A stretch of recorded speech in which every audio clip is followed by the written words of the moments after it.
কেননা অনেক কষ্টের বিনিময়ে ইসলাম এসেছে। এই জমিনের উপরে ইসলাম ছিল না, এই জমিনের মানুষরা ইসলামকে ভুলে গিয়েছিল। এই জমিনে ঈসা নবী চলে যাবার পর এই জমিনের মানুষরা আল্লাহকে ভুলে গিয়ে শান্তিকে ছেড়ে দিয়ে, ইসলামকে ছেড়ে দিয়ে, মানবতা সভ্যতাকে ছেড়ে দিয়ে এই দুনিয়ার মানুষের অন্যায় অত্যাচারের মধ্যে রয়ে গিয়েছিল। এই যুবকেরা তরুণেরা আল্লাহ পাক আমার নবী পাককে বানালে নবী আমার এই জমিনের উপরে অনেক কষ্ট করে এই জমিনে মানুষকে ইনসাফ শিখিয়েছে। এই জমিনে মানুষকে তাওহীদ বানিয়ে আল্লাহ চালিয়েছে। এই জমিনের উপরে মসজিদ বানিয়েছে। এই জমিনের উপরে দিনকে কায়েম করেছে। এই জমিনের উপরে বাবা সম্মান দিয়েছে। এই জমিনের উপরে নারী অধিকার দিয়েছে। এই জমিনের উপরে এর অধিকার দিয়েছে। এই জমিনের উপরে গরিবের সম্মান দিয়েছে। এমনি হয়ে যাইবো আল্লাহ নবী খুশায়ের কথা বলেছিলেন। ওই সময় জালিম আবু জুলুল সাইদারা আমার নবী পাকের জানে দুশমন হয়ে গিয়েছিল। আমার নবী পাককে কত তারা দিয়েছে, কষ্ট দিয়েছে। এমন দিন গেছে আল্লাহ নবীকে জানে জানে বানাতে রাসূলুল্লাহ পাকে 40 জন সন্তান উলঙ্গ তরোয়াল নিয়ে আমার নবী পাকে খোঁজে ঘিরে ফেলে। আল্লাহ বাবা জানিয়ে দিলেন আমার হাবিব হযরত রাসূলুল্লাহ আমার নবী জানিয়ে দিলেন আমার হাবিব আপনি হিজরত করে আসিফে চলে যান। এই যুবকেরা তরুণেরা এই দিনের জন্য আল্লাহ নবীকে নিজের মাতৃভূমি মক্কা ছেড়ে দিয়ে ইয়াসরিফে চলে যেতে হয়েছে। আজকে তোমার আমার গাফলতিতে, তোমার আমার চোখের সামনে, তোমার আমার সহযোগিতা যদি ইসলামের কোনো ক্ষতি হয় আল্লাহ পাক ছেড়ে কেউ দেবে না। উপকার যদি ইসলামের করতে নাও পারো, ইসলামের কথা বলে তাহলে আমাদের যদি ইসলামের ক্ষতি হয়, আমরা কাউকে সহযোগিতা করছি আর ক্ষমতার দ্বারা যদি ইসলামের ক্ষতি হয়, আমাদের ভুলের কারণে যদি ইসলামের ক্ষতি হয় আল্লাহ আমাদের করবে না। আল্লাহ এই ইসলামের জন্য মাতৃভূমি ছেড়ে মদিনা শরীফে ওখানে গিয়ে রাসূলুল্লাহ ইসলামের কথা শোনা। আমি আবার বলছি, প্রায় প্রত্যেকটা জায়গায় বলছি ইসলাম শুধু নামাজ দাড়ি নাম নয়। ইসলাম অন্যায়ের বিরুদ্ধে লড়াই নাম, জুলুমকে মিটাবার নাম, অত্যাচারকে মিটাবার নাম, গরিবের অধিকার দিবার নাম, মানবতার নাম, নারীর অধিকার দিবার নাম, এতিমের অধিকার দিবার নাম। ইসলাম তামাম পৃথিবীতে সাম্য শান্তি প্রতিষ্ঠিত করার নাম। জোরে বলুন সুবহানাল্লাহ।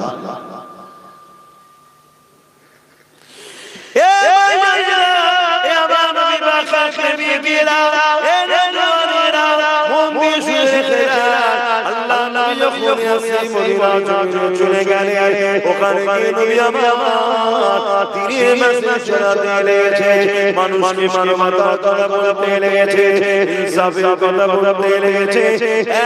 আল্লাহ পাক কেন আমাদেরকে বানিয়েছে, আল্লাহ পাক কেন শোনাতে লেগেছে।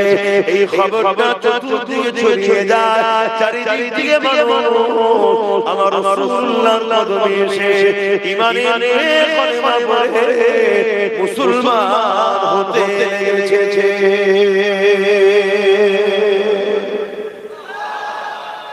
আল্লাহ আল্লাহ। এই খবরটা আবার যে মুহাম্মদ সাল্লাল্লাহু আলাইহি ওয়াসাল্লাম এখান থেকে বারবার দিলাম, তিনি আমাদের এখানে চলে গেলেন। কিন্তু তিনার মিশন যেটা অন্যায়কে মিটাও, অন্যায়কে প্রতিষ্ঠিত করো, সেই মিশনে তিনি এখন কাজ করছে এবং দুনিয়া থেকে মানুষ মদিনামুখী হচ্ছে। বলুন সুবহানাল্লাহ। আর আবু জেহেল চেয়েছিল মানুষ যেন মদিনামুখী না হয়। আজকের কিছু মুসলমানদের মধ্যে আবু জেহেল মার্কা আছে, তারাও হাজীদেরকে বুঝাই মদিনায় যেতে হবে না। আছে মদিনা শরীফে যে যাবে না তার হজ শুনছেন? আপনি বলবেন শরীয়তে কোথায় আছে? এটা শরীয়ত নয় তো, এটা তো আকায়েদ, এটা আকীদা, এটা ঈমান। মদিনা শরীফে যে গেল না, রাসূল বলল সে আমার সঙ্গে বুগজ রাখলো। যে নবীর উপরে বুগজ রাখে সে ঈমানদার হলো। আর যে ঈমানদার হয় না তার আবার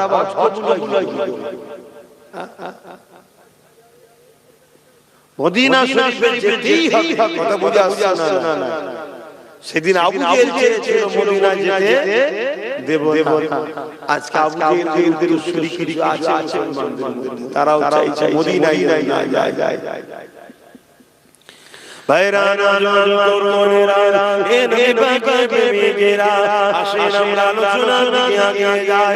আল্লাহ নবী মদিনা থেকে মানুষকে দ্বীনের কথা বলতে লেগেছে, মানুষকে ন্যায়ের কথা বলতে লেগেছে, মানুষকে তাওহীদের কথা বলতে লেগেছে, মানুষকে শিরকের কথা বলতে লেগেছে, মানুষকে প্রেমের ওই কথা বলতে লেগেছে।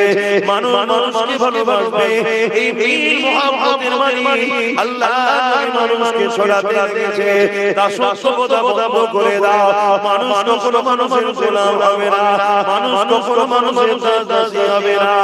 এ নয়জন তরুণেরা, আল্লাহ নবীর হাতে হাতে মানুষ দলে দলে ইসলাম হতে লেগেছে। এই খবরটা যখন আবু জেহেলের কাছে যায়, আবু জেহেল সঙ্গে সঙ্গে 1000 বাহিনীর একটা তৈরি করেছে।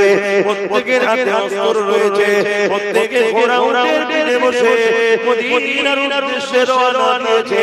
মদিনার উপরে হামলা করে দেওয়া হবে, মদিনার মানুষ মুহাম্মদ সাল্লাল্লাহু আলাইহি ওয়াসাল্লামকে শহীদ করে দেওয়া হবে। এই উদ্দেশ্যে আপনারা রওনা দিয়েছে। এ যুবকেরা, তরুণেরা, বাপেরা, আল্লাহ পাক রাসূলুল্লাহকে খবর জানিয়ে দিলে নবী আমার মদিনা নববী শরীফে বসে সাহাবাদের লক্ষ্য করে বলতে লাগলেন, এ বাবা সাহাবারা, আমি খবর পেয়ে গেছি আবু জেহেল উপরে লোক নিয়ে মক্কা হতে মদিনার উদ্দেশ্যে রওনা দিয়েছে। তারা মদিনার উপরে হামলা করে দেবে, মদিনার দরজা মুরব্বি মা বাবা বরাবর হামলা করে দেবে, মদিনার মানুষকে কতলাম করে দেবে। আমি রাসূলুল্লাহ আবু জেহেলকে মদিনায় না ঢুকতে দিয়ে মদিনার বর্ডারে আটকে দিয়ে তার সঙ্গে আমি শুনে করব, তার সঙ্গে আমি ইমান সাথে যাব, তাকে আমি বুঝাবো যে আমি মক্কা ছেড়ে দিয়ে মদিনায় আসতে চলে এসেছি। কেন তোমরা মক্কা থেকে মদিনার উপরে হামলা করতে আসছো? কে আছো বাবা? এই সময় আমার সাথ দেবে বাবা। মুহাজির সাহাবাদের মধ্যে থেকে হযরত আবু বকর সিদ্দিক রাদিয়াল্লাহু তাআলা যিনি পুরপুরার মুজাদ্দিদুল জামানে এমন করে বংশের মুরব্বি রয়েছে, তিনি উঠে দাঁড়িয়ে পড়লেন, দাঁড়িয়ে বলতে লাগলেন, ইয়া রাসূলুল্লাহ হাবিবাল্লাহ, আমি মুহাজিরদের পক্ষ থেকে আমি আবু বকর দাওয়াত দিলাম, হুজুর আমাদের জীবনে যা যখন আছে আপনাকে কোনো অবস্থায় একা ছাড়বো না। ইয়া রাসূলুল্লাহ হাবিবাল্লাহ, আমি আবু বকর মুহাজিরদের পক্ষ থেকে দাওয়াত দিচ্ছি, হুজুর এই সময়ে আপনার সাথে আমরা যেতে রাজি। আরো জোরে বলুন সুবহান।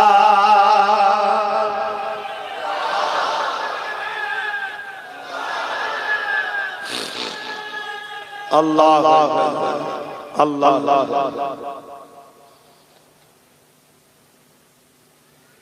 আনসারী সাহাবারা চুপ করে আছে। কাদেরকে মুহাজিরিন বলা হয় জানো তো? আর কাদেরকে আনসারী বলা হয় জানো তো? আরে হ্যাঁ, সবাইকে জিজ্ঞেস করছে কাদেরকে আনসারী বলা হয় জানো? আর কাদেরকে মুহাজিরিন বলা হয় জানো? হয় হ্যাঁ না কিছু একটা বল।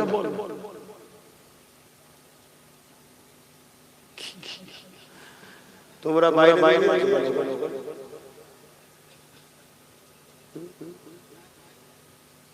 বসবো জানবে তাহলে বলো মুসলমান শেষ হবে চিটে কেউ রাখছে ধান জমি থেকে কেটে চিটে রাখে তাকে চিটেকে বাদ দিবার কত রকম পরিকল্পনা করা হয়। ফ্যান দেওয়া হয়, নদী বাতাস দেওয়া হয়, চিটে কেউ দেখতে ধান কিন্তু তার মধ্যে অরিজিনাল অর্থাৎ দেখতে মুসলমান ভেতরে অরিজিনাল ঈমান তাকে আল্লাহ রাখবে। এই চিটে যখন ফেলে যায় আল্লাহ জালিমদের ক্ষমতা তাদের হাত চিটে সাইজ আর চিটের সাথে একটা ভালো যায় না যারা চিটে পীড়িত করছে তারা চিটের সাথে শুনছেন? আচ্ছা আমি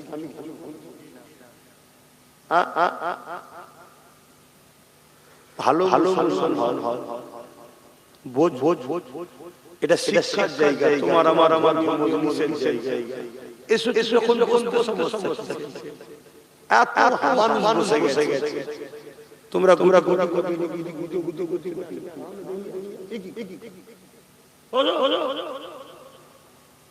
যদি জানতাম আসে আলাদা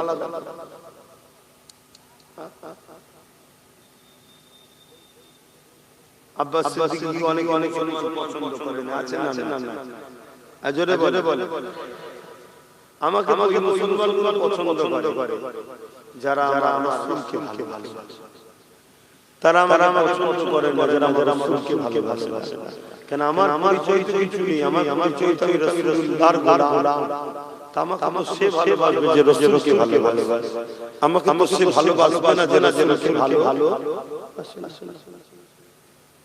কেন আমি কোনটা বলছি? ইসলামের বিরুদ্ধে বলছি, আমাকে দেখা না ইসলামের বিরুদ্ধে না, আপনি ইসলামের সম্বন্ধে বিরোধী করেন, ওটাই আমার খারাপ লাগছে। তাহলে আপনি ইসলামের পক্ষে হলেন কবে? যে ইসলামের সম্বন্ধে বিরোধী করলে হয়। তাহলে মুসলিমদের ওই চিটে মার্কার মুসলমান আছেন সব হুবা মুসলমান, মানে হুবা ভেতরে অর্থাৎ ঈমান হাওয়া দিয়ে শেষ করে গেছে। আমার আল্লাহ জালিমকে বসে শেষ করে। আর এক তো ভালো চালো চলে যায় না, আমরাও যাব। কেন যাব? এই জন্য যাব আমরা ওদের সঙ্গে ভালো মিশেছিল তো, জোরে হাওয়াতে একটু ভালো যায় না, আমরা মিশেছিলাম, তাই একদম দুজন যাবে।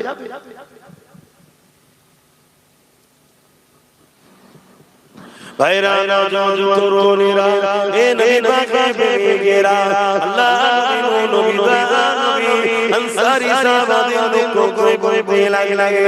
এ আমার আনসারীরা, তোমাদের কি মতামত বলো? আনসারী সাহাবাদের মধ্যে দেখে এমন সময় সাহাবী দাঁড়িয়ে বলবে, ইয়া রাসূল হাবিবাল্লাহ, আমি আনসারীদের পক্ষ থেকে হুজুর আপনাকে দাওয়াত দিচ্ছি, মক্কার মানুষেরা আপনার উপর জুলুম করেছিল, অত্যাচার করেছিল, আল্লাহ পাকের হুকুমে আপনি হিজরত করে আমাদের ইয়াসরিব মদিনাতে এসেছিলেন। ইয়া রাসূলুল্লাহ হাবিবাল্লাহ, আপনি আসার পরে আমরা আপনার সাথে যেন হাতে পেয়ে গেছি। ইয়া রাসূলুল্লাহ হাবিবাল্লাহ, আপনার হাতে দিয়ে আমরা যখন বায়াত দিয়েছি, ইয়া রাসূলুল্লাহ হাবিবাল্লাহ, সেই দিন আমরা অঙ্গীকার করেছি এই জান মাল আমাদের নয়, এটা আল্লাহ রাসূলকে দিয়ে দিয়েছি।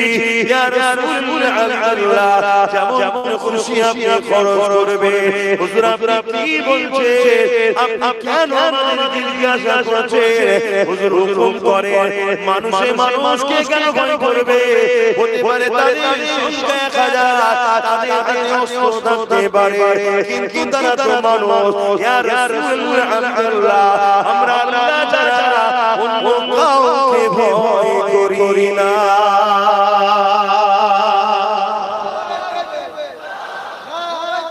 আল্লাহ আল্লাহ, ইমানদারের বৈশিষ্ট্য দেখছেন। আজকের দিনও লড়াই আগামী দিন হচ্ছে, আরো হবে, আগামী আরো ভয়ানক হবে। জালিমদের হাতে অস্ত্র থাকবে, জালিমদের পাওয়ার বেশি থাকবে, জালিমদের হাতে অনেক ক্ষমতা থাকবে, জালিমরা দিনের দুশমনি করবে। দিনের পক্ষে দাঁড়িয়ে জালিমদের মোকাবেলা আমাদের করতে হবে না? জোরে বলো।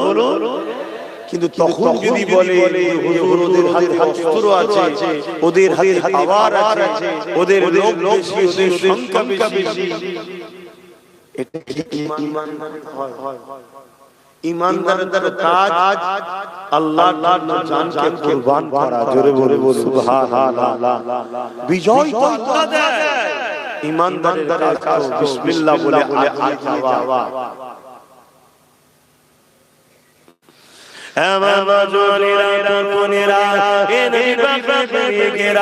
আল্লাহ বড় খুশি হয়ে গেলেন।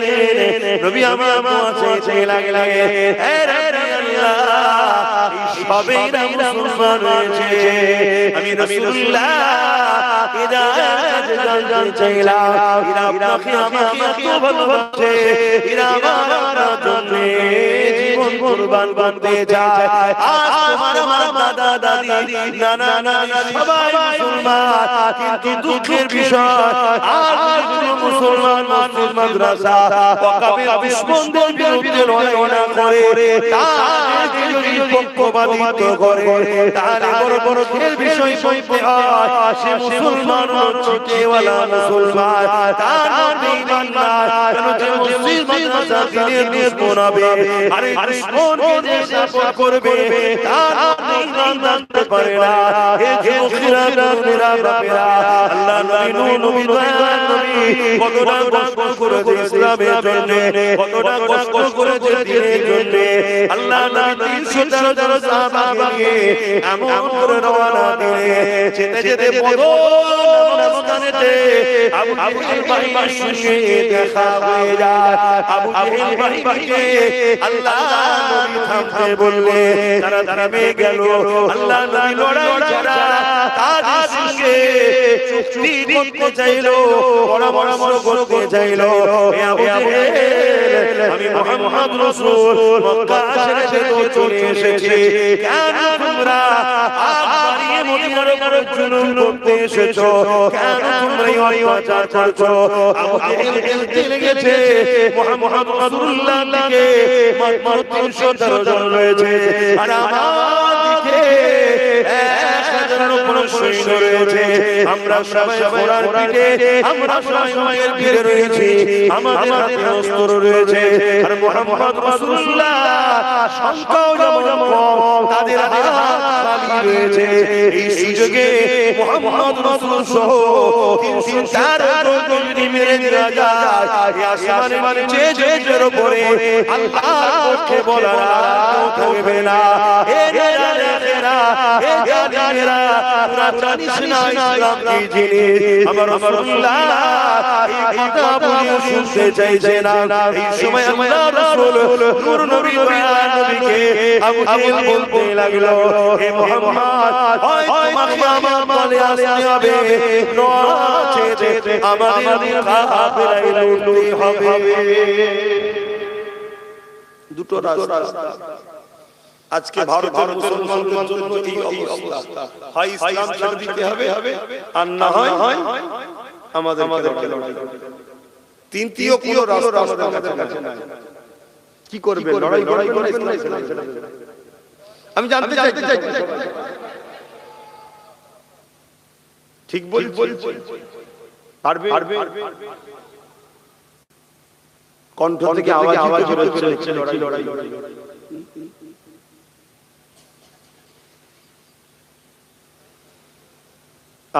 কি দিন এসে গেল আমাদের কাছে, কি বুঝছেন কি জানি। আমি তো জলসা করতে নিজেই ভাবি যে অনেক বসে বসে আমাকে যাও খালি সময় করছে। ইচ্ছা আমার রাসূল পাক সাল্লাল্লাহু আলাইহি ওয়াসাল্লাম ভবিষ্যৎবাণী করে গেছে, তোমরা জানো। আর যারা হুটোপাটি করছে তারা সব জানে। তারা সেগুলো করেছে বলি হুটোপাটি করছে। প্রায় সময় তারা অনেক অনেকবার বলেও শোনা জানি। আলহামদুলিল্লাহ আমরা পড়েছি, কিন্তু সে সমাজ যাদের কাছে আলোচনাটা সে পরিবেশ নিয়ে সমাজ যাদের কাছে আলোচনা তাই করতে পারে। আল্লাহ রাসূল সব বলে যা সেই এতটুকু শুধু শুনে রাখো, পায়ের যে গাঁট আছে টাকনু উঁচু করা করতে হয়, ওই গাঁট পর্যন্ত মুসলমানদের রক্ত হয়ে যাবে। এত মার মুসলমানকে। আর এর জন্য দোষী আমরা নিজেরাই। আমরা মুনাফিক চিনতে পারছি না। আর ইসলাম বারবার মুনাফিককে ঘোষণা দিয়েছে। আমার রাসূল বারবার মুনাফিককে বলেছে। আমার রাসূল এটাও বলেছে প্রকাশ্য দুশমন ইসলামের যে তার থেকেও অনেক বেশি কঠিন আযাবে আমি মুনাফিকদের ধরে দেব। এরপরও আমরা মুনাফিক চিনতে পারছি না। কেউ আমাদের কাছে মিষ্টি হেসে দিয়ে একটু কিছু ডাল খাইয়ে দেয়, মাছ গেলে টাকা পাঠিয়ে দেয়, একটু আলু পেঁয়াজ তেল দিয়ে দেয়। আমরা মনে করি এটা আপন। আমরা একবার ভাবি না যে আমাদের এই আপন সেজে আমাদের ভেতরে যে সুপার পাওয়ারটা আছে, যেটা পরমাণবিক শক্তি থেকেও শক্তি, সেই ঈমানটাকে দাঁড় করছে। কেন? যতদিন আমাদের ঈমান আছে, ধান যতদিন হবে চাল ততদিন আমাদের গুরু থাকবে। সবাই আমাদের পিঠে হলো বলবে কি লাইন। আর যেদিন ঈমানটা চলে যাবে, ঝাঁটা দিয়ে বার করবে। কি চিটেকে ঝাঁটা করে না একটু বল। তো এই ধানটা থেকে চালটা ঈমান মুসলমানদের আছে, এটাকে বার করার জন্য অনেককে দরদি সেজে আমাদের আমাদেরকে আর আমরা সেই দরদিকে আপন মনে করে তার সাথ দিচ্ছি, তাকে সহযোগিতা করছি, তার হয়ে নিজের কওমের ভাইকে গাল দিচ্ছি, তার হয়ে বংশের আওলাদদের ছোট ছোট কথা বলছি, তার হয়ে নিজের ভাইয়ের নামে কেস করছি, তার হয়ে নিজের নিজের ভাইয়ের ঘর ভাঙছি, তার হয়ে নিজের কওমের বেটিদের নামে মিথ্যাচার করছি, তার হয়ে নিজের কওমের বেটিদেরকে উলঙ্গ করে দিচ্ছি, সব করছি তার হয়ে। অথচ সে ভেতরে আমাদের শরীরের পাওয়া ঈমানটাকে বার করছে, হারাম খাদ্য খাইয়ে, ভুল রাস্তায় গিয়ে আমাদেরকে গানে যাত্রা ফাংশনে খেলা লালায় গিয়ে আমাদের ঈমানকে দুর্বল করে প্রকাশ্য দুশমনের সামনে আমাদেরকে আস্তে আস্তে দিয়ে দিয়েছে। কি গো করছেন না? উদাহরণ একটা বলি, এটা উদাহরণ বলি। আপন সেজে দরদি হয়ে বলল ওয়াকাব আমি থাকতে কিছু হবে না, বলেছিল না? লাস্টে সেই ওয়াকাবটার আইনটা মেনে এই হচ্ছে বন্ধু সেজে মুনাফিক, আর প্রকাশ্য দুশমনকে ওই যে মাথায় বসে। ঠিক আমাদের এরকম হাজারো দিক আমাদেরকে কিন্তু আমরা আর আমার মতো যখন নবী বংশের আওলাদ আপনাদেরকে বুঝাবে যে ভাই এই লড়াই শুধু আমার ছেলে তোমার ছেলে চাকরি বাকরি নয়, এই লড়াই তোমার আমার বাচ্চা মাদ্রাসা ইসলাম পাবে। তোমরা ভাবছো এত মুসলমান এত মুসলিম, তোমরা তো জানো না স্পেনের ইতিহাসে স্পেনে 800 বছর আমরা রাজত্ব করেছিলাম। আজকের দিনে স্পেনে যাও, যত বড় বড় অফিস আদালত সিনেমা হল যারা হল দেখবে ওগুলো অ্যাকচুয়ালি নাই মাদ্রাসা, সব দখল হয়ে সেগুলো সব সিনেমা হল আদালত করে দিয়েছে। আর মুসলমানকে গণহত্যা করে মেরেছে। এই যে পয়লা ফেব্রুয়ারি এপ্রিল বলে না, মানে বোকা বানানোর দিন কি বলে? পয়লা বলবেন তো পয়লা তো বোকা বানাবো বলে না? এপ্রিল তার মানে বোকা বানানো। অ্যাকচুয়ালি ইতিহাসটা কি জানো? এর ইতিহাস জানো?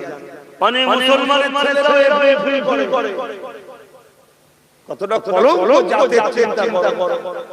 এ জানি না পয়লা এপ্রিল হয়েছিল। পয়লা এপ্রিলে স্পেনে কয়েক লক্ষ একদিনে কয়েক লক্ষ নারী শিশু মুরব্বি যুবক সবাইকে হয়েছিল বোকা বানিয়ে। স্পেনের রানী বলেছিল যারা বাঁচতে চাও মসজিদের মধ্যে ঢুকে যাও, আর নারী পুরুষরা এই নারী আসিরা জাহাজে যাও, বাইরে চলে যাও। মুসলমানরা তাই মসজিদে ঢুকে গেল, মসজিদের তালা লাগিয়ে দেওয়া হলো। আর যারা জাহাজে উঠেছিল জাহাজ আগে থেকে তো ছিদ্র করা ছিল।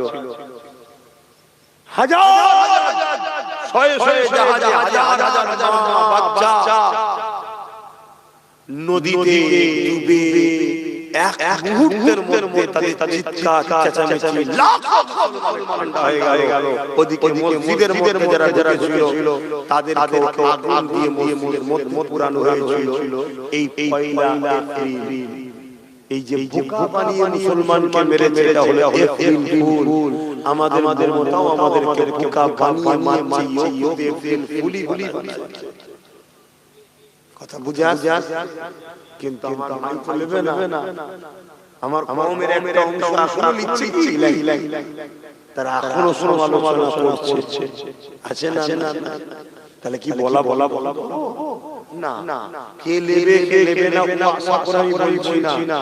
আমি বলছি আমার আল্লাহকে শুকরার জন্য, আল্লাহ আমি বলছি ও প্রকাশ্য দুশমন কেন্দ্র সরকার মোদি আমাদের প্রকাশ্য কি বলে দুশমন। আমরা চিনি যে দুশমন আমাদের, তাই তো না? অমিত শাহ বন্ধু নাকি? হ্যাঁ দুশমন সন্দেহ আছে? তুই বসি তখন বল দেখি জিজ্ঞেস তাহলে প্রকাশ্য দুশমন আমরা। কিন্তু এইটাকে আমরা দুশমন মনে করেছিলাম? বলুন একটা সময় তো আমিও অপমান করেছিলাম, কিন্তু আমি আগে বুঝতে পেরেছি আপনারা দেরি করেছেন। কিন্তু ভুল হয়েছে বলুন, ভুল হয়েছে তো? ভুল তারা করেছে, আমরা এই ভুলের শাস্তি কাদেরকে করতে হবে? আমাদের। তবে আল্লাহ সাহায্য পাবেন। আল্লাহ আমরাই এই মুশরিককে দূর হটাবো ইনশাআল্লাহ। আল্লাহ সাহায্য আসবে।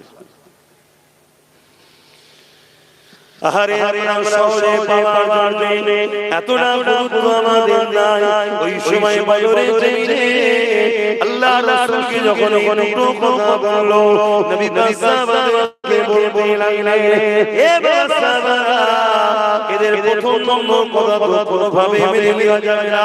কারণ এরা অন্যায় করে, এরা তাওহীদের বিরুদ্ধে, এরা শিরক করে, এরা জুলুম করে, অন্যায় করে, এরা অত্যাচার করে।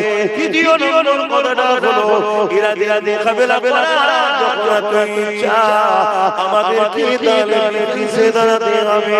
এ বাবা সাহাবারা, তোমরা বাবা রেডি হয়ে যাও। সাহাবারা বলতে লাগলেন, ইয়া রাসূলুল্লাহ, আমাদের হাত খালি, ওদের হাতে অস্ত্র রয়েছে।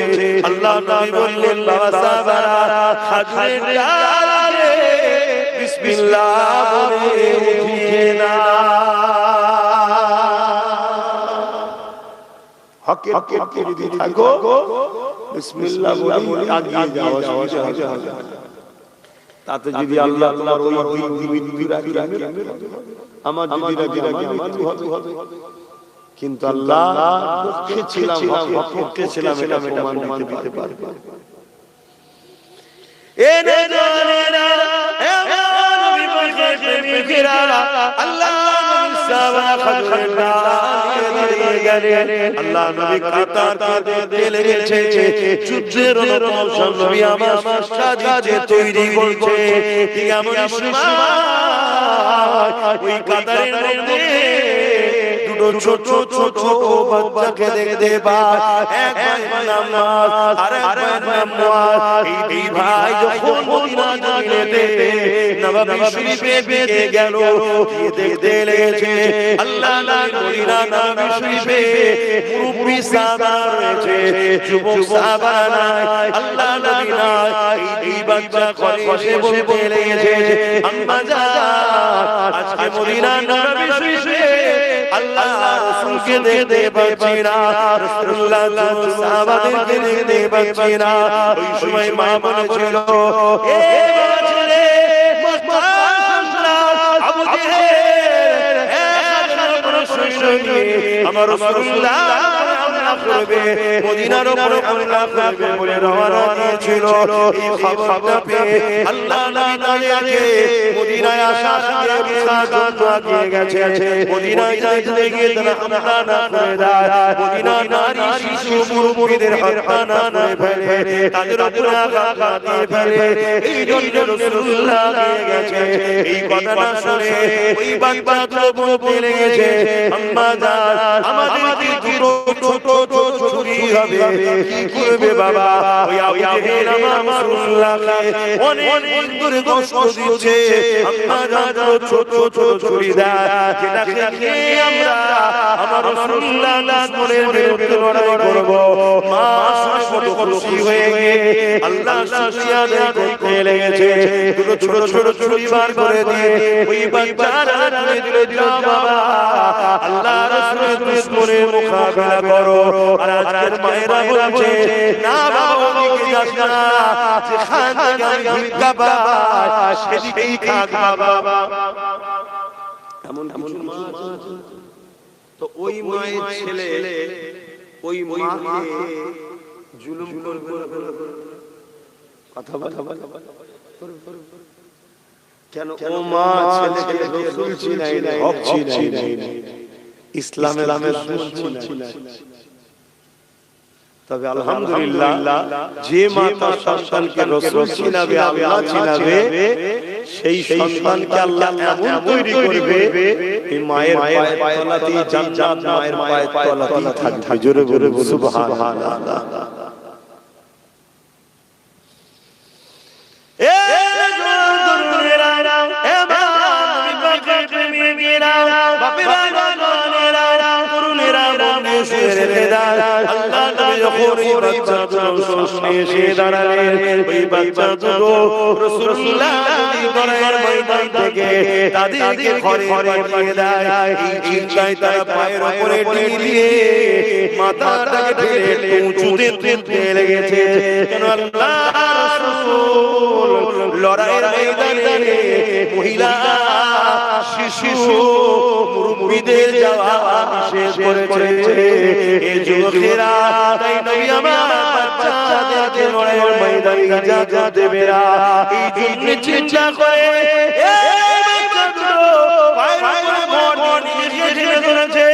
আল্লাহ নবীর সামনে এসে দাঁড়িয়ে গেছে। কতক্ষণ বাচ্চাটা পায়ের উপরে ভর দিয়ে থাকবে, আবার পা থেকে পড়ে যায়, আবার ঠেলে ওঠে। আল্লাহ নবীকে এসে বললেন, বাবা ছেলেরা, কার ছেলে বাবা, মায়ের কোলে ফিরে যাও বাবা, এটা খেলা করার মাঠ নয়, এখানে লড়াই হবে বাবা। কেন জালিমরা আমাদের সঙ্গে সতে আছে না, জালিমরা আমাদের সঙ্গে মীমাংসায় আছে না, তারা সরে আসতে চায় না, তারা মোকাবিলা করতে চায়। এই ময়দান তোমাদের জন্য নয় বাবা, যাও বাবা, চলে যাও বাবা। এই বাচ্চাটা বলতে লাগলে, ইয়া রাসূলুল্লাহ হাবিবাল্লাহ, মায়ের কাছ থেকে ইজাজত নিয়ে এসেছি, হুজুর আপনার পক্ষে দাঁড়িয়ে আপনার দুশমনদের বিরুদ্ধে লড়তে চাই।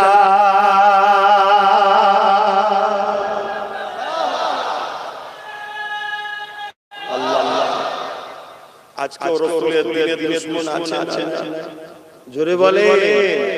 আজকে সেই নবীর ঘরে ছেলে যদি জানতে চায় যে আমার সাথে সাথে ঐক্য হয়ে নবীর দিনের দুশমনদের বিরুদ্ধে কারা লড়তে রাজি আছে, হাতে সাথে নবিয়ানা মাহফিলে বসে হাত লম্বা করে হাত রাখবেন,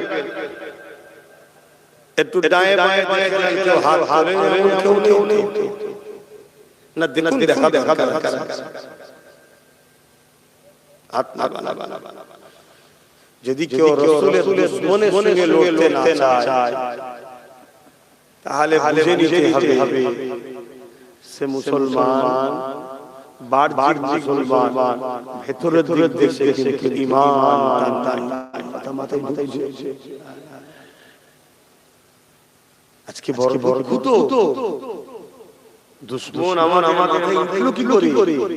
আমাদেরই ঘরের গাদ্দার জন্য না, আমার ঘরে রাস্তা, আমার ঘরে খবর পেলো কি করে? আজকে 18ই ডিসেম্বর, তাই তো নাকি? গতকাল 17ই ডিসেম্বর মনে আছে? দাদা হুজুরের দরবারে আমার বাড়িতে এই রাজ্য সরকারের রাত গিয়ে হামলা চালিয়েছিল। তখন কেমন রাজনীতি করেছিল? তাহলে কেন হামলা করেছিল? বলুন। এটা বুঝতে হবে কেন না করে মুসলমান দাঁড়িয়ে দিয়ে বলেছিল বিজেপি, আর আমি প্রতিবাদ করেছিলাম যে বিজেপির মোকাবেলা রাস্তায় নেমে না করে সরকার যেন নাগরিকের পক্ষ থেকে কেস বিজেপির বিরুদ্ধে, এটা বলা অধিকার আছে না? কিন্তু পয়েন্টটা কঠিন। রাজ্য সরকার কথা বলে সবাই আমায় অংশগ্রহণ দেয়, আমি ফেসে যাব কেন? আমি বেঁচে আছি মুরিদ দয়াতে, আমার দলটা হয়েছে বিজেপির দয়াতে। কথা বুঝে আসছে না? বিজেপি তো টিএমসি তৈরি করেছে, আমি তার বিরুদ্ধে কেস করে টিকবো কি করে? এত কিছু হয় দেখেছে এরা, জোরে বলে। আর ছোট বিষয় কেস চলে যায়। কথা মাথায় ঢুকছে। তাই আমার বাড়ি ঘরটাই না থাকি, কিন্তু এই ভিটেটা আমার না দাদা। সেই বাংলা মুসলমানদের বুঝিয়ে দেওয়া দরকার ছিল যে শয়তান আমাদের, কিন্তু সেই বোঝেনে বলে আজকে ওয়াকাও গেল, আর ওবিসি বোঝে। তুমি জিজ্ঞেস করছো ওবিসিটা কেউ বোঝে না? আপনি বলবেন হুজুর আপনি জলসা করবেন ওবিসি, আমি কি করব? আপনি তো দিন থেকে এটাই বোঝেন যে নামাজ রোজা এই জিনিসটা আমার আওয়াজ আপনি বুঝতে পারছেন না। করেছে তার মৃত্যু তোমার আমার বাপ দাদু এখন সবাই মেনে চলছে। সেই বংশীরাও নাম হিসাবে আজ আমাদেরকে ডাকি আসো, ঐক্যবদ্ধ হই, ক্ষমতা অর্জন করি। যে রাস্তায় তারা আমার মসজিদকে মিটায়, যে রাস্তায় তারা আমার মাদ্রাসাকে মিটাচ্ছে, যে রাস্তায় তারা আমার আখড়াকে নিয়েছে, ওই রাস্তা দিয়ে হেঁটে গিয়ে বাবা তৈরি করে আমাদের আখড়াকে ফিরিয়ে নেব। পাশাপাশি আমাদের চাওয়া পাওয়া প্রয়োজন আছে যাবে আর দানা করে খুঁড়িয়ে থাকে চাই আদায় করো সময় কিন্তু বড় সংখ্যে আফসোস হবে বিগত দিন যা বলেছিলাম আজকে তাই করছে। আজকে যা বলছি কাল করে যাবে ইনশাআল্লাহ। আসেন আমার রাসূলুল্লাহর কথা বলছিলাম, ওই বাচ্চাগুলোকে বারবার বোঝাতে লেগেছে, এ বাবা ছেলে মায়ের কাছে ফিরে যাও বাবা। ওই বাচ্চাগুলো বলতে লেগেছে, ইয়া রাসূলুল্লাহ আমি যাব না, হুজুর আমাদেরকে পাঠিয়ে দেবেন না, মাকে বলে এসেছি ভাই জীবন দেব না রাসূলুল্লাহ। জালিমের বিরুদ্ধে লড়াই করে আবু জেহেলকে খতম করে দেব। ইয়া রাসূলুল্লাহ আপনি আমাদেরকে আপনার রাস্তায় সরিয়ে দেবেন না। এই বলে বাচ্চাগুলো কাঁদতে লেগেছে। আল্লাহ নবী ভাইয়ের মধ্যে থেকে বললেন, ঠিক আছে তোমার ভাইয়ের মধ্যে যে বড় আমার সাথে ইজাজত দিলা, কিন্তু ছোট ভাই তুমি তোমার মায়ের কাছে ফিরে যাও। আজান দিচ্ছে। আচ্ছা মহল্লার আজান হয় না, মহল্লাটা বলবে কথা বুঝে আসছে কেন? এখন লাউড স্পিকারে আজান হয়, এইজন্য মহল্লার আদায় করতে হবে। তাহলে একটা কি এক বড় ভাই বলল, আপনি যান, আপনি আমাদের কাতারে থাকেন, ইজাজত রাসূল বাবা তুমি আমাদের সাথে থাকো। যখন এখন এত করছো আর তার মধ্যে থেকে নামুন যে ভাই ছোট ছিল থাকে রাসূল বললেন তুমি বাবা মায়ের কাছে যাও। ছোটটাই কথা কান্না শুরু করেছে। ভাবো কাঁদছে। আর আজকে যদি আমরা হকের পক্ষে থাকার জন্য ঠেলে আমরা কান্না করি, আর তাদেরকে লড়াই ময়দান সরিয়ে দেওয়া হচ্ছে বলে কাঁদছে যে আমরা জীবন বন্ধ করলাম। কি তাদের ঈমানের টেস্ট ছিল, কি তাদের ঈমানের পাওয়ার ছিল। আল্লাহ আমাকে হিদায়াত করেন, বলুন আমিন। আল্লাহ আমাদের হিদায়াত করেন, বলুন আমিন। ভাইরা নওজওয়ানেরা বোনেরা এ নবী পাকের প্রেমিকেরা, ওই সময় ছোট ভাই বলতে লাগলে, ইয়া রাসূলুল্লাহ ইয়া হাবিবাল্লাহ, লড়াইয়ের ময়দানে বড় ছোট ব্যাপার ক্ষমতার ব্যাপার রয়েছে। ইয়া রাসূলুল্লাহ হাবিবাল্লাহ, আমার বড় হতে পারে, আমার ক্ষমতাও থেকে বেশি।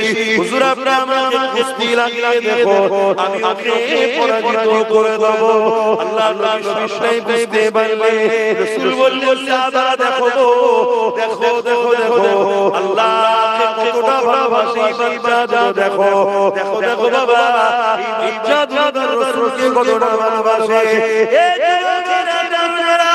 আল্লাহ সাহাবাদেরকে ডাকলেন, তাদের মধ্যে কুস্তির প্রতিযোগিতা শুরু হলো।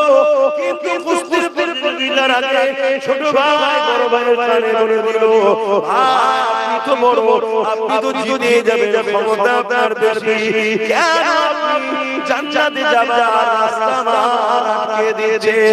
আপনি আমাকে একটু জিদা সুযোগ না দেন। এই কথা হয়ে গেল। আল্লাহ নবী সবই দেখছে, মুস্কি হাসি হুজুর তো সবই জানে। এ যুবকেরা তরুণেরা ছোট ভাই বড় ভাইয়ের গায়ে হালকা করে কাজ করলো, বড় ভাই জমিনে পড়ে গেল।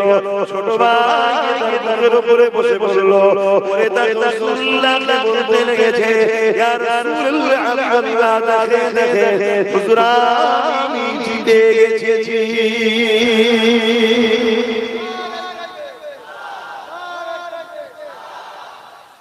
ওইদিকে আবু জেহেল বাহিনীরা দেখছে যুদ্ধ কি করবে, যুদ্ধ করার আগে কি হারবে না? যে জাতি মরার জন্য কম্পিটিশন করে এর কোনো শক্তি হারাতে পারে আর যে জাতি জালিমের পিছনে লুকোয় ইসলাম বিদ্বেষীর পিছনে লুকোয় সেই জাতিকে তো সবাই মারবে ভাই। আজকে আমরা মূল স্রোত থেকে সরে গেছি। তাই রাসূল বললেন এক সময় আমার উম্মত প্রচুর মার খাবে। সাহাবারা বলেছেন হুজুর আমার ভাইদের কি সংখ্যা কম হবে? রাসূল বললেন না, সংখ্যা অনেক হবে, কিন্তু তারা আল্লাহকে ভয় করবে, আল্লাহকে ভয় করবে।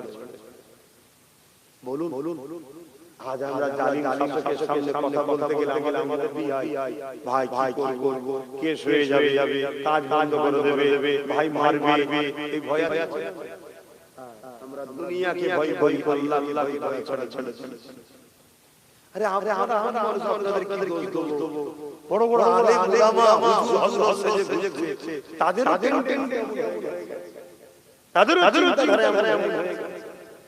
না এই মুহূর্তে যত আলেম উলামা যত আছে সবাই যদি একসাথে তলায় এসে এই মুহূর্তে একটাই কথা বলে ওয়াকাফের দুশমন যারা আমাদের দুশমন তারা, ওয়াকাফের বন্ধু যারা আমাদের বন্ধু তারা, আমরা ছাড়া কোনো বেটা বাংলার ক্ষমতায় থাকতে পারবে না।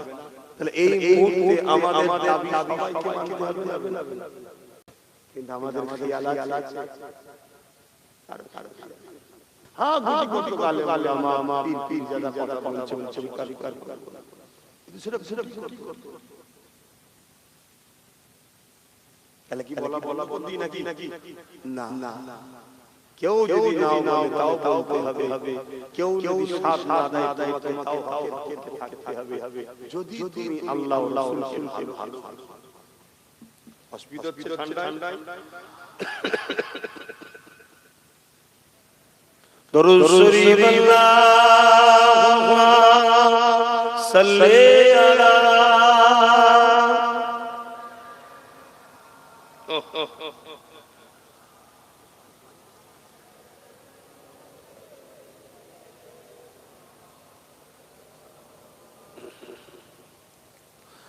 মধুর চেয়ে মধুর আরো আমার নবীর নাম, আমার নবীর নাম। মধুর চেয়ে মধুর আরো আমার নবীর নাম, আমার নবীর নাম। ওই নামের মধু পিয়ে দোয়েল খোয়ে বেড়াইয়ে, ওই নামের মধু পিয়ে দোয়েল খোয়ে বেড়াইয়ে, বুলবুলি গায় ওই নামের গুণ, বুলবুলি গায় ওই নামের গুণ, আমার নবীর নাম। মধুর চেয়ে মধুর আরো আমার নবীর নাম।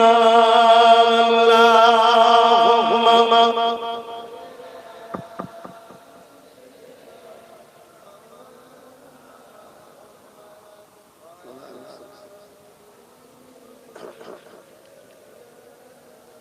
ভাইরা কি কথা বলবো না শেষ করে দেবো, অসুবিধা হচ্ছে না তো? ভালো লাগছে না তো? কেন আপনারা উপরে তো একেবারেই তবে আল্লাহ নিয়াম আছে ছাওয়া তারপর এটা নিহনি হয়ে পড়ে পুরো খোলা আমার চারিদিকে একটা ঠান্ডা ভাব লাগে। শুধু এটা নয়, এই এলান যখন রাসূল করেছিলেন বদরের জমিনে, এই মক্কা মদিনা শরীফের জমিনে কি আসো যেতে হবে, ওই সময় একটা বাড়িতে বাপ আর বেটার মধ্যে লড়াই হয়ে গেছে। এই লড়াই দুই জায়গা দখল নিয়ে নয়, এই লড়াই বারবার বিজনেসের লড়াই নয়, এই লড়াই আমাদের জন্য কম্পিটিশনের লড়াই, কি লড়াই? বাপ বলছে আমি রাসূলুল্লাহর সাথে যাব, আবু জেহেল খেলতে, ছেলে বলছে আমি রাসূলুল্লাহর সাথে যাব। বাপ বলছে তুমি ঘরে থাকো, ছেলে বলছে না বাবার বয়স হয়েছে, আপনি ঘরে থাকেন, আমি রাসূলুল্লাহর সাথে যাব। জোরে বলে বলুন সুবহানাল্লাহ। হাই তাদের কি কম্পিটিশন ছিল। আজ যদি সময়টা হয়, চলো আগামী দিন মসজিদ মাদ্রাসা অকাপ সাথে জালিমদের লড়াইতে হবে। তুমি আমি বলবো আমার মাঠে চাষ আছে, আমার বাজারে যেতে হবে, আমার কাজ আছে, দোকান খুলতে হবে, কি বলি হাই হাই কত সহজ। এটাও করতে হবে, কিন্তু কখন তোমার জীবনকে দিতে সেদিন তোমাকে দুনিয়ার তাকালে হবে না। যত গাড়ি বাড়ি জমি জায়গা, আহা পরিবার বাচ্চা সন্তান সব রেখে চলে যাবো, হবে না। তোমার যদি মরণ থাকে তবে তো মরবে, না হাজারো লড়াই থেকে তুমি বিজয় হয়েই ফিরবে। জোরে বলে সুবহানাল্লাহ। হযরত সালাউদ্দিন আইয়ুবী 125টা লড়াই করেছে, প্রত্যেকটা লড়াই বিজয় লাভ করেছে। আর উনি প্রত্যেকটা লড়াই যাওয়ার আগে আল্লাহর কাছে দোয়া করতেন যে আল্লাহ আমি যেন শহীদ হই, কিন্তু একটা 125টা লড়াইতে সব লড়াই বিজয় লাভ করে শহীদ হই। জোরে বলে সুবহানাল্লাহ। আবার লড়াই কেমন লড়াই? একটা যুদ্ধ হয়েছিল, মুতাত যুদ্ধ, যেখানে রোম এম্পায়ারের সাথে লড়াই। রোমানিয়াদের সৈন্য ছিল 2 লক্ষ। আর সালাউদ্দিন ইমাম হযরতে আমার নবী পাক সাল্লাল্লাহু আলাইহি ওয়াসাল্লামের সাহাবী, তিনাদের সংখ্যা ছিল মাত্র 3000। কোথায় 2 লক্ষ, কোথায় 3000। তারপরও সাহাবারা বিজয় হয়েছে। খালিদ বিন ওলীদের নেতৃত্বে। আল্লাহু আকবার। জোরে বলে সুবহানাল্লাহ। হযরত সালাউদ্দিন আইয়ুবী কথা ভাবো, এসব ইতিহাস যুবকদের জানা দরকার। জানো শুনবে পড়বে। মুনাফিকরা যুগে যুগে ক্ষতি করেছে, তোমরা জানো না। হযরত ইমামে হুসাইন পাক কারবালায় গেছে মাত্র 72 জনকে নিয়ে। আরে জি বাহিনী এসেছে 25,000 এর মধ্যে 13,000 ছিল আলেম উলামা মুফতি এজিদের পক্ষে। ভাব তা আজকের এজিদের উত্তরসূরিদের পক্ষে আলেম উলামা আছে না? কথা বলছো না তো? থাকবে তো, এটাই তো পরীক্ষা আমাদের, যে তুমি মৌলী সাহেব থেকে ছোট না মৌলী সাহেব নবীর পক্ষে আছে না বিরুদ্ধে আছে, ওইটা দেখো। এটাই তো ব্যাপার। এজি কাউকে বলেছে পদ দেব, ওই এলাকার গভর্নর দেব, ওই এলাকার তোকে এই দায়িত্ব দেব, কাউকে সোনা দানা দিয়েছে, কাউকে টাকা দিয়েছে। এই সব লোভে পড়ে 13,000 আলেম উলামা মুফতি হাফেজ এজিদের হাত দিয়ে ইমামে হুসাইন পাককে শহীদ করেছে। এসব ওয়াজ পড়ে জেনে শুনে ওয়াজ করে দিয়েছি। আমাদের জিন্দেগি কোনো ভরসা নাই। কেন আজ অনেক আলেম উলামা আমার বিরোধী আজকের এজিদের সঙ্গে থেকে করে না। কিন্তু সব চিন্তা করতে গেলে হবে না। আমরা তো দাবি করি যে আমরা হুসাইন পাকের গোলাম। কি দাবি করো না? আমরা হুসাইন পাকের সঙ্গে জান্নাতে যাব, বলো না? তো মুখে হবে, প্রমাণ দিতে হবে না যে আজকের এজিদের বিরুদ্ধে আমরা থাকবো। তবেই তো হুসাইনের পক্ষে থাকবে। এজিদের পক্ষে আর বলবে আমরা হুসাইনের পক্ষে। এই মুনাফিক ছাড়া কি হতে পারে? দুনিয়াকে হয়তো ধোঁকা দিয়ে দিয়েছো, আমার আল্লাহ ধোঁকা দিতে পারবে? ইগো আমার আব্বা জানে ছেলে ঠিক ছিল নাকি? মুরব্বিরা কি বলছে ঠিক ছিল? সারা জীবন শুধু ওয়াজ হচ্ছে, নামাজ পড়ো, রোজা রাখো, হজ করো, দাঁড়িয়ে রাখো, সারা জীবন। ইসলামে ছাড়া নামাজ পড়তেই হবে, সবাই জানে, কিন্তু নামাজ পড়ে যদি এতিমের মাল ঝেড়ে খায় সে নামাজ হবে, এটা বোঝেন জানে। নামাজ পড়তে হবে সবাই জানে, কিন্তু নামাজ পড়ে যে বেদ দিয়ে মূল লিখি নামাজ হবে। রোজা রাখতে হবে সবাই জানে, রোজা রেখে গরিব এতিম অসহায়দের পয়সা লুটে তার পার্টিতে বেঈমান মুশরিক কাফেরদের সাথে একসাথে গপগপ কি হবে, এটা কজন জানে? কি গো বল আপনাদের এখানে কষ্ট দিচ্ছে, খালি শুনতে চাই না, আমি শোনা। চলেন ছোট করে দিই। ইয়া নবী সালাম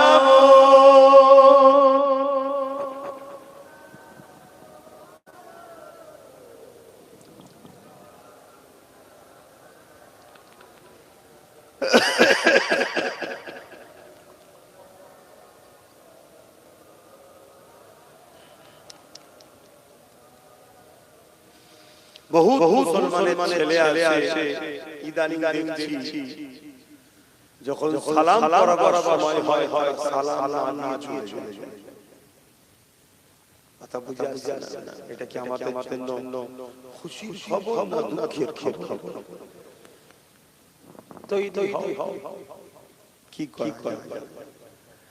কি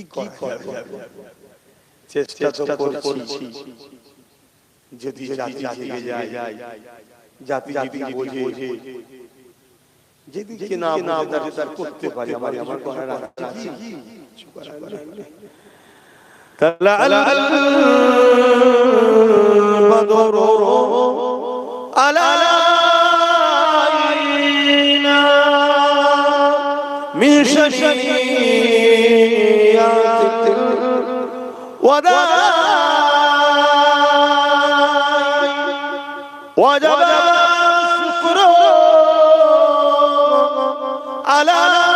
علينا ما نزل لله يا نبي سلام يا رسول سلام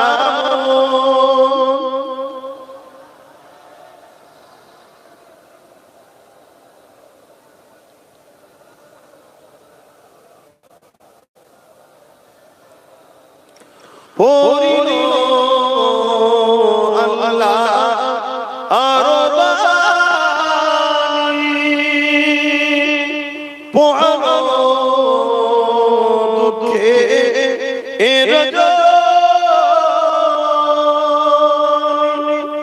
হইল জগৎ অনুরানী আমিনা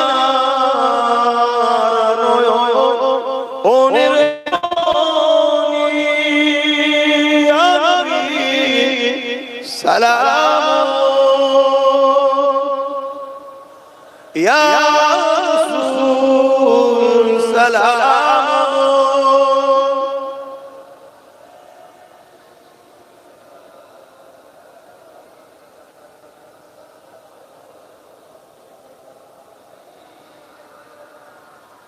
يا نبي مدينة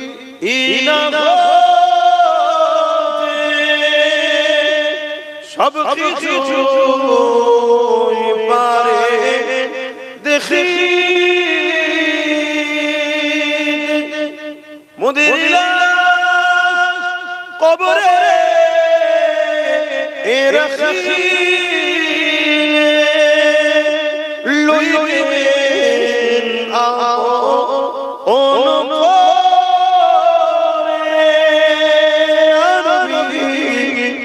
সালাম ইয়া রাসূল সালাম ইয়া সালাওয়াতুল্লাহ সকলে গায়ে গায়ে বসে দোয়া হবে বালাগাল উলা তামাদিহি কাসাবাত তুজা বিজামালিহি হাসানাত জামিউ সালিহি সাল্লু আলাইহি ওয়া আলিহি আল্লাহুম্মা সাল্লি আলা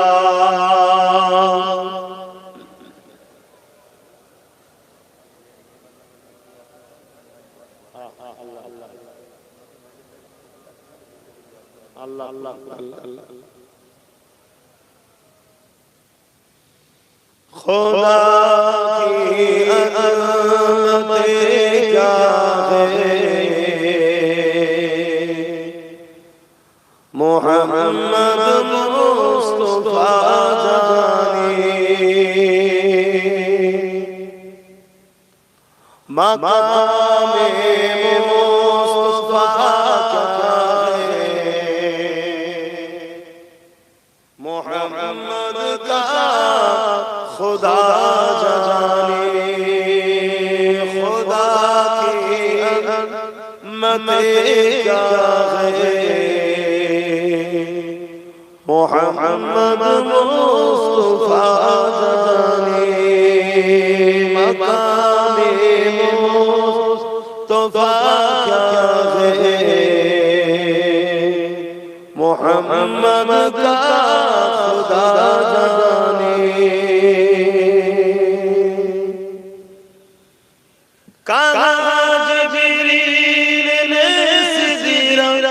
तलक मेरी रसाई थे काज मेरी ने सिरा तलक मेरी रसाई थे है के मन सीने आगे नबी जाने खुदा जाने खुदा की अज़मत क्या है मोहम्मद मुस्तफा जाने मकामे मुस्तफा क्या है मोहम्मद का खुदा जाने मदीने हादी के मांगते रहना दुआ यारो मदीने हादी के मांगते रहना दुआ यारो अशर होगा या नहीं होगा अशर होगा या नहीं होगा नबी जाने दुआ जाने खुदा की अज़मत क्या है मोहम्मद मुस्तफा जाने मकामे मुस्तफा क्या है मोहम्मद का खुदा जाने अल्लाहुम्मा सल्ली अला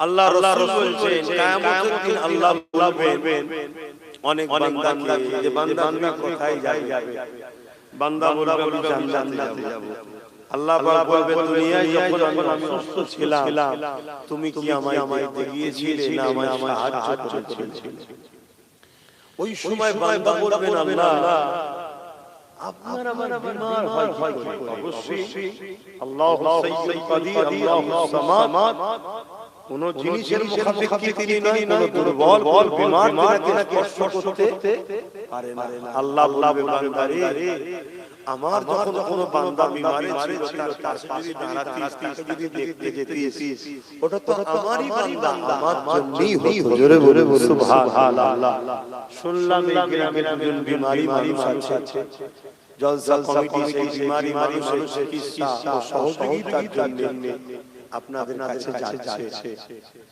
একটু পাশে দাঁড়ানোর দরকার আছে এটা কি ইবাদত নয় শুধু নামাজটাই ইবাদত এটা কি ইবাদত নয় এটাও তো ইবাদত দেন পকেটে হাত দেন যার খুশি শরীর খান আর সকলে বলে বিসমিল্লাহ দরুদ শরীফ সূরা ফাতিহা তেলাওয়াত করুন আমাকে এমনি ঠান্ডাও লাগছে আর আপনাদের কাছে কষ্ট দিতে চাইছি সে যাও যা খুশি জানা তেলাওয়াত করুন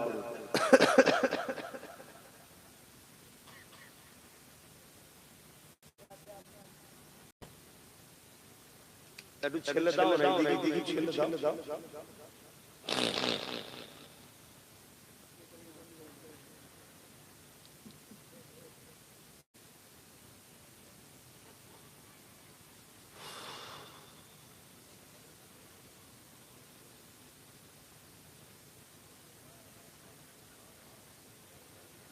দাও হাত লম্বা করো না হাত লম্বা করো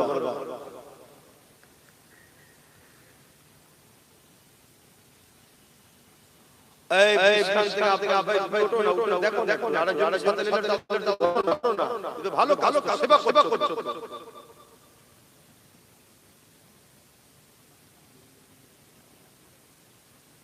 এই এতে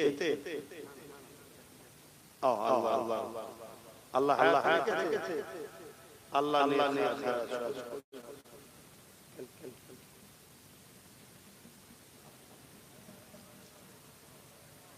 আল্লাহ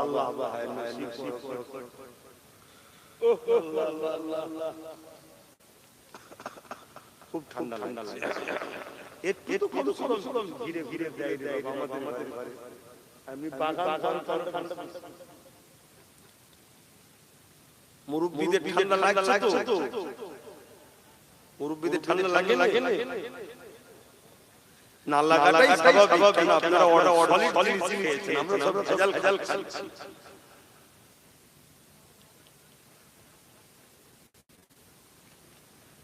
এক তরফা কি প্রেম হয় আমি ভুলে যাব আবার আপনারা শুনে যাবে না সাত ছিল না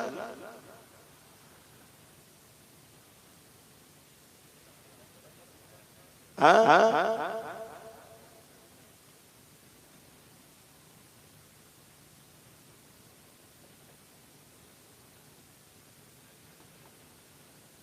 দাও যা খুশি শরীর খাও আল্লাহ সবাইকে শেফা দেন যে মানুষ অসুস্থ আছে আল্লাহ তাদের শেফা দান করেন বলুন আল্লাহুম্মা আমিন আসেন নিজেদের গুনার খেয়াল করে তওবা করুন সকলে বলুন বিসমিল্লাহির রহমানির রহিম আয় আল্লাহ তাআলা আমি জানা ওয়া জানা ইচ্ছা ওয়া ইচ্ছা সকল গুনাহ হই তওবা করতেছি আস্তাগফিরুল্লাহ রাব্বি মিন কুল্লি জামবি ওয়া আতুবু ইলাইহি আশহাদু আল্লা ইলাহা ইল্লাল্লাহু ওয়াহদাহু লা শারীকা লাহু ওয়া আশহাদু আন্না মুহাম্মাদান আবদুহু ওয়া রাসূলুহু লা ইলাহা ইল্লাল্লাহ মুহাম্মাদুর রাসূলুল্লাহ সাল্লাল্লাহু আলাইহি ওয়াসাল্লাম পাঁচ ওয়াক্ত নামাজ পড়বেন একবার রাখবেন মাগফিরাত করবেন হালাল হারাম থেকে থাকবেন মালদাররা যাকাত দিবেন হজ করবেন দেশকে ভালোবাসুন আমাদের ওয়াকাফ অংশের থেকে ওয়াকাফের জন্য সংশোধিত হন শেষ কথা আমার উপরে আপনাদের বিশ্বাস ভক্তি ভালোবাসা দিল থেকে আছে একটু হাত তুলে সাক্ষী দেন এই হাতগুলো সত্য আলহামদুলিল্লাহ এই হাত যদি সত্য হয় আমি কথা জিজ্ঞেস করছি আমার একটা বক্তব্য সমাজের বুকে কেটে জালিমরা ছড়িয়েছে কি আমি বলি টিএমসি কে ভোট দেয়া হারাম কি বলি বলুন টিএমসি কে ভোট দেওয়া হারাম, যারা ভোট দেবে তাদের ঈমান থাকবে না, যদি মুসলমান হয় তার ঈমান থাকবে না। এই ভিডিওটা কে ছেড়ে আপনারা কি দেখেছেন কেউ? অ্যাকচুয়ালি আমি বলেছিলাম একটু ছোট করে আপনাদের বলে শুনবেন। অ্যাকচুয়ালি আমি বলেছিলাম কেন্দ্র সরকার গায়ে জোর দিয়ে সংখ্যা গরিষ্ঠতা দেখিয়ে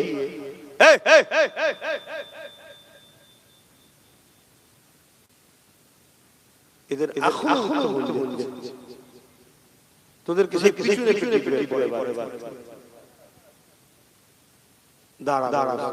যদি আমি জানি একটা ভালো সেটা অনেক ছেলে বাইরে থাকে না, তারা গান না শুনে এই লাইভে হয়তো বসে দেখে। এটা একটা ভালো কাজ। সেই জন্য তোমাদের ওই সব দূরে করে থাক। অ্যাকচুয়ালি বলার উদ্দেশ্যটা কি? আমি বলি মসজিদ, মাদ্রাসা, কবরস্থান, ঈদগাহ, খানকা ওয়াকফের পক্ষে দাঁড়িয়ে আল্লাহর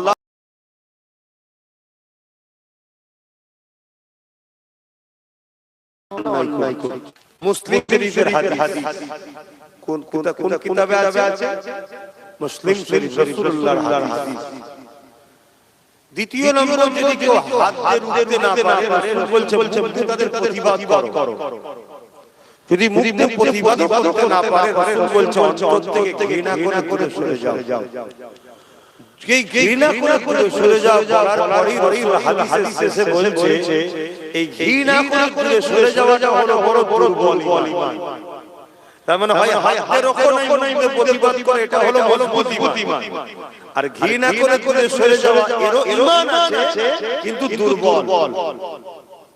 আমি হাতে বলার পরে আমি বলেছি কেন্দ্র সরকার যখন অন্যায় করছে তাহলে মুসলমান হিসাবে ঈমানদারদের দায়িত্ব হাতকে তার বিরোধী করা। যদি হাতকে রুখতে না পারে তাহলে মুখে প্রতিবাদ করা। এবারে মুসলমান হাতকে রুখতে পারলো না, মুখে প্রতিবাদ করতে পারলো না, অন্তর ঘৃণা করা দরকার আছে না? তা না করে যদি ভোট দেয় মুসলমানের ঈমান আছে। আমি এইটা বলেছি প্রথম। বলার পরে আমি বলেছি সেই কেন্দ্র সরকারের যদি টিএমসি সরকার গায়, রাজ্য সরকার, তাহলে তার মধ্যে এর মধ্যে কোনো পার্থক্য রইল? জোরে বলো। তাহলে ও অন্যায় করেছে, ওর অন্যায় শাস্তি দিয়েছে, তাহলে এক না আলাদা? তাহলে এরও রাসূলুল্লাহর হাদিস বলছে হাত দিয়ে রোকো। যদি হাতে না পারা মুখে প্রতিবাদ, যদি মুখে প্রতিবাদ না করো অন্তর ঘৃণা করো, তা না করে মুসলমান একো ভোট দেয় আর ঈমান। এটা তো রাসূলের হাদিস বলেছে। এইটাকে নিয়ে কাটি করে বলছে কি করে বলে যদি ভুল বলে থাকি তাহলে মুমিন তো চ্যালেঞ্জ ক্রিকেটের মাঠে ডাকো, পাস হবে। যত শাসক এবং কেন্দ্র সরকারের মুল্লা আছে ডাকো, আমি পাস করব। শুনছেন? যদি ভুল হয় শাস্তি মেনে নেব, কথা তো আমার নয়, কথা তোমার রাসূলুল্লাহ। আমি তো বলি বলছি। এরপরও একটা কথা, কেউ যদি বলে কোরআন শেষ হয়ে যাবে, আমার উন্নতি শেষ হবে না, করেছে না বলে না। আমি জানতে চাইছি আপনারা কোরআনের পক্ষে না কোরআনের দুশমনের পক্ষে? তাহলে আওয়াজ দেবেন, এটা ঠিক না অন্যায়? তার রাসূল বললেন অন্যায় যাইলে হাত ধরো, হাত যদি না পারো মুখে প্রতিবাদ করো, মুখ দিয়ে প্রতিবাদ না করো, অন্তরে ঘৃণা করো, দূরে সরে যাও। তা না করে তুমি তাকেই ভোট দিলে, তার মানে কোরআনকে যে মিটে যাবে বলে বা মিটাতে চেষ্টা করে, তুমি তার সাথ দিয়েছো। তুমি কোরআনের দুশমন, কোরআনের ঈমান থাকে। আমি এই কথাগুলো বলি। আজকে আমি একটা ছোট্ট কথা আপনাদের জিজ্ঞেস করব। মসজিদ, মাদ্রাসা, কবরস্থান, ঈদগাহ, খানকা, ওয়াকাফ। ওয়াকাফ হলো জায়গার কমিটির নাম। অফ করা, আল্লাহর রাস্তায় উৎসর্গ করা, দান ওয়াকফে লিল্লাহ। আল্লাহর রাস্তায় দান করা সম্পদকে ওয়াকফে লিল্লাহ বলা হয়। আল্লাহর খুশির জন্য দান করা সম্পদ। যে জায়গায় মসজিদ আছে, মাদ্রাসা আছে, কবরস্থান আছে, ঈদগাহ আছে, কি গো বলা দরকার আছে? আমি প্রত্যেকটা জলসায় বলি এটা সবার বলা আছে। বলে ভুলেই গেছে অনেকে। যেমন ওই ছেলেটা বলছিল আই লাভ, সবাই ভুলে গেছে মুহাম্মদ সাল্লাল্লাহু আলাইহি ওয়াসাল্লাম। কি অবস্থা, চিন্তা। তা আমরা যদি আল্লাহ রাসূল ভুলে যাই, আল্লাহ রাসূলের ক্ষতি হবে। আর তিনি যদি আল্লাহ রাসূল যদি আমাদের ভুলে যায়, আমাদের দুনিয়াতে কি হচ্ছে প্যালেস্টাইনে বিভিন্ন জায়গায়, আর আমাদের দেশে শুরু হয়েছে, আরো বাড়বে। আর পরকালটা আমি জানতে চাই, মসজিদ, মাদ্রাসা, কবরস্থান, ঈদগাহ, খানকা যদি কেউ বিরুদ্ধে হয়, তাকে আপনারা আমি জানতে চাই। বিগত সরকার ছিল মাদ্রাসায় জঙ্গি হয়, মুসলমান জবাব দিয়েছিল বলি তো তারা শিক্ষা পেয়েছে, লাস্টে ক্ষমাও চেয়েছে, ঠিক না বেটা? কিন্তু শিক্ষাটা পেয়েছে না পায়নি। এই শিক্ষাটা যতদিন দিতে পারবেন ততদিন কিন্তু আপনারা গণহত্যার শিকার হবেন না। এগুলো কেন জানেন? এগুলো বলে আপনাকে টেস্ট করে চলে গেছে। যখনই দেখবে এদের ঈমান বেশি চলে গেছে, তখনই আপনাদের গণহত্যা করবে। আর গণহত্যা তখন করবে এই কারণে এদের ঈমান নেই, আল্লাহ সাহায্য। আর এটা বলার পরেই যখন আপনারা জবাব দেবেন, তখন জালিমরা জানবে না রে ঈমান, এদেরকে মারতে গেলে আল্লাহ সাহায্য টেস্ট করে, ইচ্ছা করে টেস্ট দেখে। তা আজ আমি জানতে চাইছি, কেন্দ্র সরকার মসজিদ, মাদ্রাসা, কবরস্থান, ঈদগাহ, খানকার বিরুদ্ধে জোরে বলো। কেন্দ্র সরকার জালিম না জালিম নয়? যারা মসজিদ, মাদ্রাসার বিরুদ্ধে, তারা আমাদের নজরে জালিম না জালিম নয়? রাজ্য সরকার মসজিদ, মাদ্রাসা, খানকার বিরুদ্ধে, তাহলে এ জালিম না জালিম নয়? এবারে রাসূলুল্লাহর হাদিস শুনুন। মিশকাত শরীফের হাদিস, আল্লাহ রাসূল বলেছেন, কেউ জালিম জানার পরও তাকে যদি কোনো মুসলমান সাথ দেয় শক্তিশালী করার জন্য, আল্লাহ রাসূল বলেছেন সেই মুসলমান ইসলাম থেকে বেরিয়ে যায়। যে ইসলাম থেকে বেরিয়ে যায় মানে, তাহলে এইবারে কেন্দ্র সরকার ও রাজ্য সরকার এরা জালিম। এর পরও যদি কোনো মুসলমান এই বিরুদ্ধে ভোট দেয়, তারা ইসলামে থাকবে। এই কথাটা আমাকে শেখানো দরকার আছে। এবারে আমার ভালোবাসার মানুষটা হলো তারা বেঈমান হয়ে ইসলাম থেকে বেরিয়ে যাকে আমি চাই। তাহলে আমার বুঝানো দরকার আছে না? তাহলে এই সরকারের বিরুদ্ধে গিয়ে একটা নবী বংশের ছেলে লড়াই করছে, পীরজাদা নওশাদ সিদ্দিকী সুপ্রিম কোর্টে কেস করেছে ওয়াকাফকে বাঁচাবার জন্য। ওয়াকাফের হয়ে আন্দোলন থেকে জেল খেটেছে। মানুষের অধিকারের জন্য তো লড়াই করছে, সর্বধর্মের মানুষ লড়াইও করছে, পাশাপাশি ওয়াকাফের জন্য লড়াই করছে না? তাহলে আমি জানতে চাইছি, এই সবাই নওশাদের সাথ দরকার আছে না? কেন ও যদি সাথ পায়, আরো যদি শক্তিশালী হয়, ও সাথে যদি আরো অনেক কটা এমএলএ হয়, কি বলে দেগঙ্গা থেকে যদি ওর যেতে, বাদুরিয়া থেকে যদি যেতে, বসিরের উত্তর থেকে যদি যেতে, আমডাঙ্গা থেকে যদি যেতে, কি বলে বসুনগর থেকে, মধ্যগ্রাম থেকে, হাড়ুয়া থেকে, বিভিন্ন জায়গা যদি ওর যেতে, তাহলে ও আরো শক্তিশালী হবে না? তাহলে ওর ওয়াকাফের জন্য, মসজিদ, মাদ্রাসার জন্য, ইসলাম দেশীদের বিরুদ্ধে লড়াই করার আরো শক্তি বাড়বে না কমবে? এই সাহায্যের স্বার্থে একজন পীরজাদা হিসেবে, ধর্মগুরু হিসেবে, এটা কোন রাজনীতির নেতা হিসেবে বলছি না, ধর্মগুরু হিসেবে কওমের মানুষকে জানতে চাইছি ওর সাথ দেওয়া দরকার আছে কারা বলছেন? তো হাত দেখা। তো সাথ দেবে, হাত তুলে বলুন দেবে। হাত সত্য তো, হাত সত্য তো, হাত সত্য তো। আল্লাহ কবুল করে বলে আল্লাহুম্মা আমিন। এটা একটা সন্তান হিসেবে বাপের কাছে, সন্তান হিসেবে মায়ের কাছে, সন্তান হিসেবে ভাই বোনের কাছে এটা জানা দরকার আছে, একটা শক্তির দরকার আমাদের আছে। আমি রাজি করব না, আমি নেতা হচ্ছি না, এমনি হচ্ছি না, কিন্তু আমার ভাই তার শাস্তি দরকার আছে। আপনি বাপ, আপনি করেন না, আপনার ছেলে বাবাজি সে হচ্ছে তার শাস্তি দরকার। আমরা ইসলামের দুশ্মনকে সাথ দিলাম, মসজিদ মাদ্রাসা দুশ্মনকে সাথ দিলাম, যেখানে নবী বলেছেন কুরাইশ বাচ্চা নেতৃত্ব মানো কুরাইশ ছেলে ওর একবার সাথ দেওয়া দরকার নেই। এবার আপনাকে বলবে না রং করলে চলে আসবে। বিজেপি কে বাংলায় এনেছে কে? আনন্দবাজার পত্রিকায় মমতা বলে বিজেপি কে ফন্ড এনে বিজেপি কে আনলো কে? তুই এনে কেন এনেছে? আমাদের ভয় দেখাবার জন্য। আচ্ছা, বিজেপি আর মমতার মধ্যে পার্থক্য কি? ও আইন করে, সাপোর্ট করে। ও আইন করে, সাপোর্ট করে। ও মন্দির করেছে ধর্মগুরুদের টাকায় রাম মন্দির, আর এ মন্দির করেছে আমাদের টাকায়। ও মন্দির করে প্রসাদ কিন্তু মুসলমানকে খাওয়ায়নি। মমতা মন্দির করে রেশনের দ্বারা মুসলমানদের পকিয়ে মুসলিম বানিয়েছে। যারা প্রসাদ খেতে সব এদেরকে কলেমা রদ্দ করতে হবে।